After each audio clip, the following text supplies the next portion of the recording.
मध्य प्रदेशातून गावठी बनावटीची पिस्तुले आणून जळगावात विक्री करणाऱ्या टोळीचा जिल्हापेठ पोलिसांनी पर्दाफाश करत 7 जणांना अटक केली आहे. या आरोपींकडून 8 गावठी पिस्तुले आणि 10 जिवंत काडतुसे जप्त करण्यात आली असल्याची माहिती जिल्हा पोलीस अधीक्षक महेश्वर रेड्डी यांनी पत्रकार परिषदेत दिली.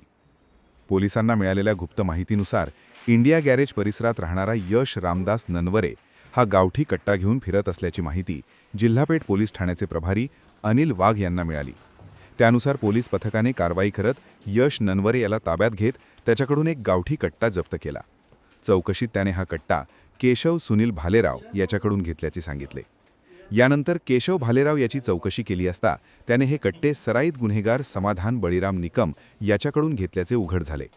पोलिसांनी पुढील कारवाईत गौरव देवीदास साळवे याला अटक करून त्याच्याकडून एक कट्टा, 3 जिवंत काडतुसे व दुचाकी जप्त केली.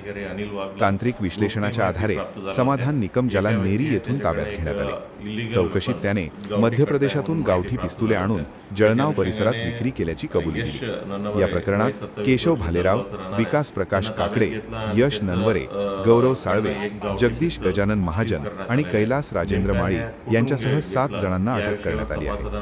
दरम्यान समाधान निकम याच्या विरुद्ध 8 गंभीर गुन्हे दाखल असून तो काही काळापासून पोलिसांना चकवा देत होता. या कारवाईमुळे अवैध शस्त्र विक्रीच्या साखळीचा मोठा पर्दाफाश झाल्याचे पोलिसांनी सांगितले. आणि ह्यांना ताब्यात घेतलं की अजूनही म्हणजे कोणाला विकलं या दृष्टीने आम्ही तपास सुरू केला.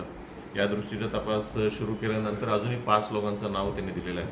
हे 5 लोकांचं नाव आहे केशव भालेराव यांच्याकडनं एक गावठी पिस्तल आम्ही जप्ती केलेलं आहे आणि दुसरा माणसं आहे गौरव साळवे पिंपराला, ह्याच्याकडनं एक गावठी पिस्तल आणि 3 जिवंत काडतूस आम्ही जप्ती केलेला आहे.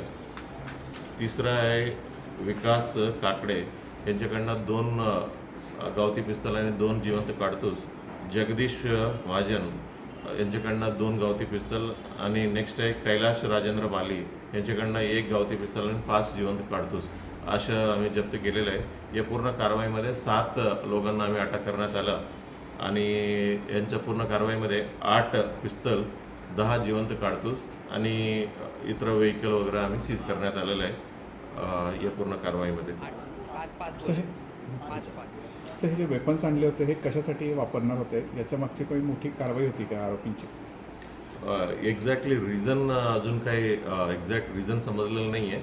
म्हणजे ह्याच्यापैकी जे 3 लोक आहेत, 3 लोकांच्या विरुद्ध जुने गुन्हे आहेत आणि फक्त एकांचंच दिसते की म्हणजे ह्याच्या मारामारीमध्ये ग्रुप्समध्ये मारामारीमध्ये एकांचं निष्पन्न होत आहे. इतर जे 6 लोकांचं एक्झॅक्टली तशा मेजर रिझन काही नाही आहे आणि या लोकांपैकी 4 लोकांविरुद्ध म्हणजे जुने कुठलेच गुन्हा नाही आहे.